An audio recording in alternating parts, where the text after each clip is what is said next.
Hello, Casey. How you doing? Okay, I could really use some feedback. I'm not exactly confident in this draft. I'm not really familiar with muscle cars. Okay, I've got a few things to address, and I want to address this comment right here. And this came up a little bit earlier in this forum, but you mentioned you're not familiar with muscle cars, and my first response, one of your peers had mentioned that I'm kind of struggling with this assignment because I don't know muscle cars.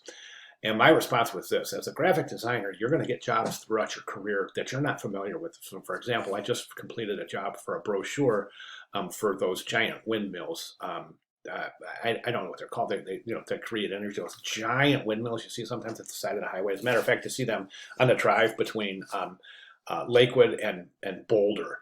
But those big giant windmills, I knew nothing about them, and I got a job doing a brochure for a company that produces those. So knowing nothing about them, as you can imagine, I had to do ample research. And the pertinent point I'm trying to make here is that when, as a graphic designer, you are going to be confronted with situations where you're not comfortably familiar with the subject matter, which points to research. Okay, I just wanted to mention that. Okay, so we've got. Oh, also, I wanted to mention you had mentioned in your feedback for one of your submissions that you weren't sure how to save a PDF, and I would just want to show you real quick. In Illustrator, this is Illustrator. Illustrator is just a save as. So you just go to File, Save As, right here, and then the Illustrator dialog save as dialog box will come up, and right down here you can just click that and say PDF. Okay, and then in InDesign it's a little bit different. So I've got an InDesign file up right here. In InDesign you're not going to go save as because that won't give you the options you need. What you're going to do is say File Export. Then when we say File Export, this Export dialog box opens. Then you can see in Format right down here, and that drop down there you can go ahead and select PDF. For print, okay, or interactive. These are your choices. So I just wanted to make that specifically clear for you. Let's go ahead and take a look at your work. Where the heck am I? Here we are right here. So I won't be able to enlarge this at all, but we'll just take, I don't think I really need to. I can see what we need to see from here. So let me see. All right, so the first design is all hierarchy is based on grouping. That's fantastic. All size, all weight, excellent alignment here. Lovely negative space. That looks fantastic. That's perfect right there. That's exactly what you're doing. The second, you're adding a new height and a new size and a new weight, which you've done right here, right? But I would make that a little more, emphasize that a little bit more. It's just so subtly different that I would increase the types, the scales, the point size. By a couple of points, and I also I'll make sure that's bold. That's introducing one new size, one new weight, and that reinforces that that's exactly where you want the viewer to begin in the composition. I like this separation here. I would also say maybe separate that right here. So we'll separate the car, and then we have all of the characteristics of the car below that. Right now, this appears to be one group.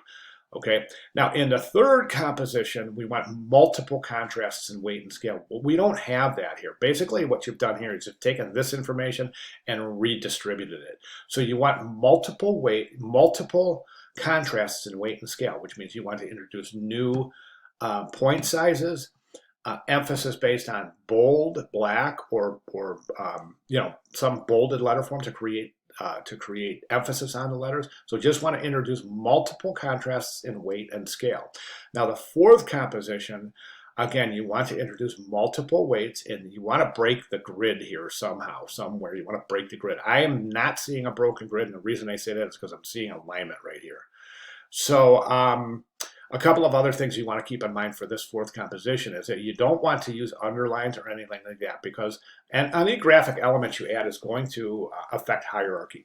Right now we're after strictly typographic hierarchy and creating hierarchy solely with our typographic choices, specifically creating emphasis in certain areas to create attention to that specific area, and the emphasis is based on, you guessed it, new weights, new sizes.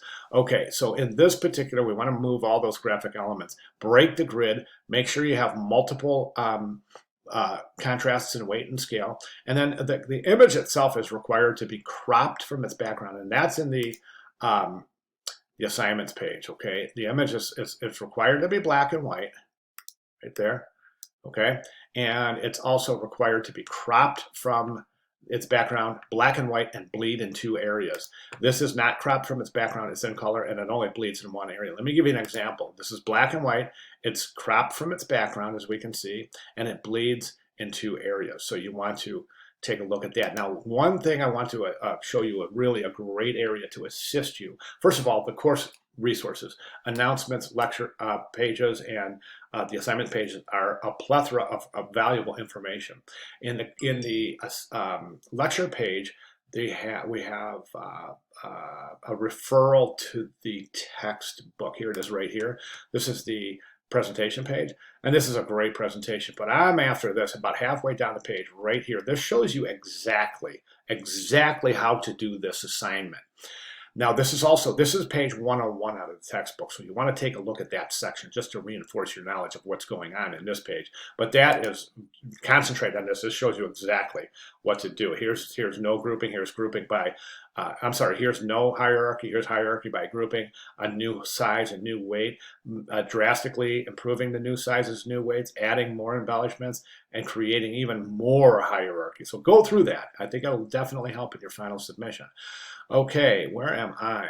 I am right here. I'm going on 7 minutes, and I'm trying to cut this video a little bit short, but I'm trying to be also as thorough as possible. So, Kasey, I think that the great news is that you're showing a good understanding of how to create hierarchy based on emphasis, separation, grouping, and proximity.